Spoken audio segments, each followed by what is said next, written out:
ہے کہ قیامت تک کے لیے خدا نے اس کی پیشانی میں خیر رکھ دی ہے، گھوڑے کی پیشانی میں. اور حدیث میں ہے کہ جو شخص گھوڑا جہاد کی نیت سے پالتا ہے اس کے کھانے پینے بلکہ ہر قدم اٹھانے پر اس کو ثواب ملتا ہے، اور اس کی خوراک جو ہے وہ بھی قیامت کے دن ترازو میں وزن کیا جائے گا جو اس کو کھلایا جاتا ہے. تو اتنا ثواب ہے جہاد کے لیے کچھ بھی تیار رکھنا، کوئی چیز بھی. یہ تو گھوڑے کی بات ہو رہی ہے، لیکن اور بھی جو نیت کی جاتی ہے کہ یہ میں اس لیے تیار کرتا ہوں، یہ چیزیں رکھتا ہوں کہ جہاد کا موقع آئے تو میں اس طرح کر لوں، تو اس کا بہت ثواب ہے. اور سب سامان اور تیاری دشمنوں پر رعب جمانے کے لیے، تاکہ دشمنوں پر رعب رہے. اور دشمنوں پر جو اللہ کے دشمن ہے اور جو تمہارے دشمن ہے، یعنی اس وقت تو جو مشرکین مکہ تھے وہ تھے خاص طور پر، لیکن اس کے علاوہ دوسرے بھی اللہ تعالیٰ ذکر کر رہا ہے. تو اس سے علاوہ دوسرے جس طرح کے منافقین ہیں جو مسلمانوں کا لبادہ اڑ کے تو بیٹھے ہوئے تھے، جس طرح کے یہودیوں کا قبیلہ بنو قریظہ تھا جو کہ کہتے تھے کہ ہم معاہدہ تو مسلمانوں کے ساتھ کیا تھا لیکن اندر خانے مشرکین کے ساتھ ملے ہوئے تھے. اور اس طرح روم اور فارس جو آئندہ مسلمانوں کے ساتھ انہوں نے لڑائیاں لڑنی تھی، تو یہ سارا اس کے علاوہ ہو سکتا ہے جو اللہ تعالیٰ نے ادھر کہا ہے کہ وہ آخرین من دونہم، اس کے علاوہ دوسروں پر بھی یعنی روک پڑ جائے اور وہ ڈر جائے. اللہ تعالیٰ کہتا ہے کہ تم اس کو نہیں جانتے، میں جانتا ہوں. یہ دیکھو ادھر پھر اللہ تعالیٰ نے قرآن میں کہا ہے، اور یہ قرآن وحی کس پر کی جاتی ہے؟ محمد صلی اللہ علیہ وآلہ وسلم پر. تو اللہ تعالیٰ محمد صلی اللہ علیہ وآلہ وسلم سے کہہ رہا ہے کہ تم ان کو نہیں جانتے، میں اس کو جانتا ہوں. اس کا کیا مطلب ہے؟ محمد صلی اللہ علیہ وآلہ وسلم کو غیب کا علم نہیں ہے، غیب کا علم صرف اللہ کو معلوم ہے. محمد صلی اللہ علیہ وآلہ وسلم کو اتنا معلوم ہے جتنا اللہ نے ان کو وحی کر دی ہے. ایک لیمٹ تک جس کی ضرورت تھی وہ اللہ تعالیٰ نے اس کو علم دیا ہے.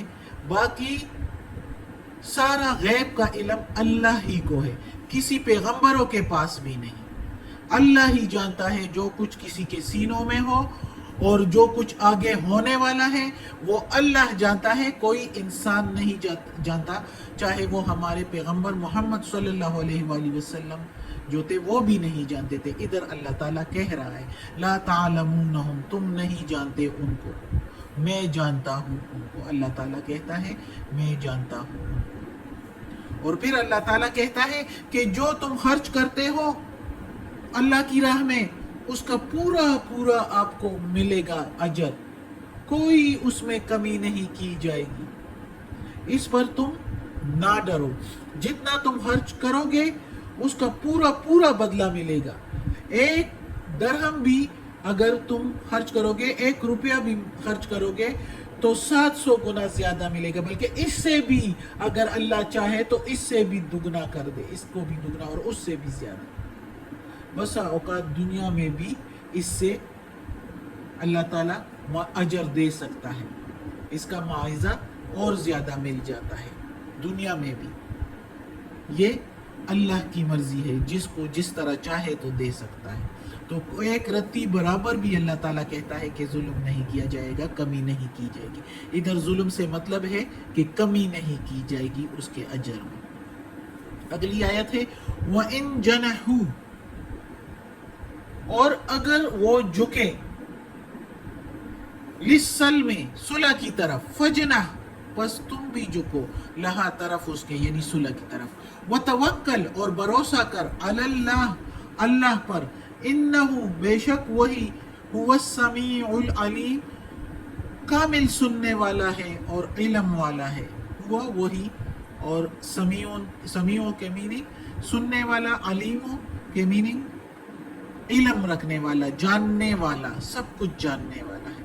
اب اس آیت میں اللہ تعالیٰ نے کہا کہ یہ مسلمانوں کا اس طرح کی تیاری اور مجاہدانہ قربانیوں کو دیکھ کر ممکن ہے کہ بہت سے کفار جو ہے وہ مرعوب ہو جائے، ان پر رعب پڑ جائے اور وہ صلح کی طرف آ جائیں اور وہ صلح کے خواہش مند ہوں.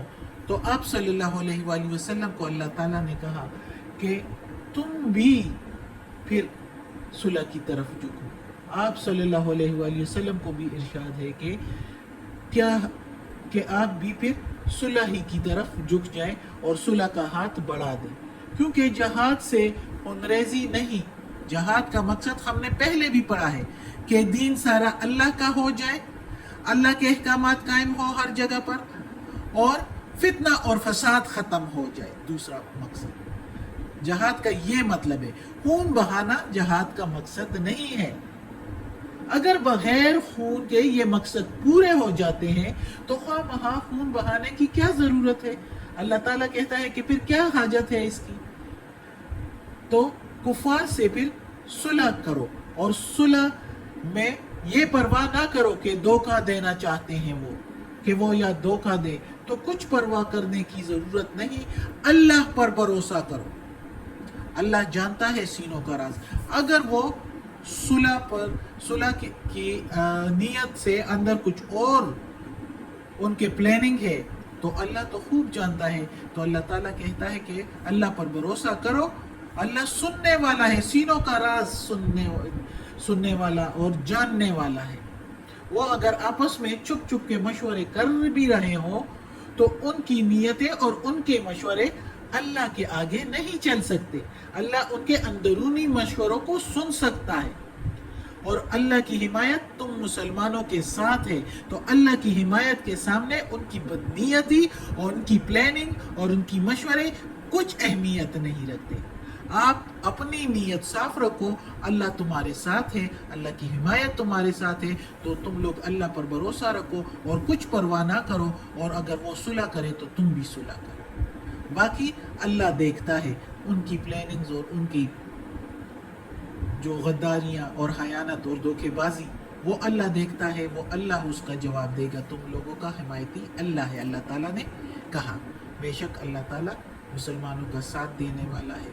اگر کسی جگہ پر ڈیل دی ہوتی ہے تو یہ کوئی مصلحت ہوتی ہے. اللہ ہمیں توفیق دے کہ ہم اس قرآن مجید کا ترجمہ مکمل کریں اور اس پر عمل کرنے کی توفیق دے. صدق اللہ العظیم. آج کا سبق ختم ہوتا ہے.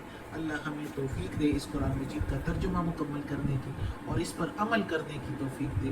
اور یا اللہ یہ قرآن مجید کی تلاوت کی ہے، اس کے زیر زبر پیش میں تلفظ میں ترجمہ تفسیر میں کوئی غلطی ہوئی ہو تو یا اللہ تو غفور الرحیم ہے، رحمان و رحیم ہے، تو معاف کرنے والا ہے، ہمیں معاف کر دے یا اللہ.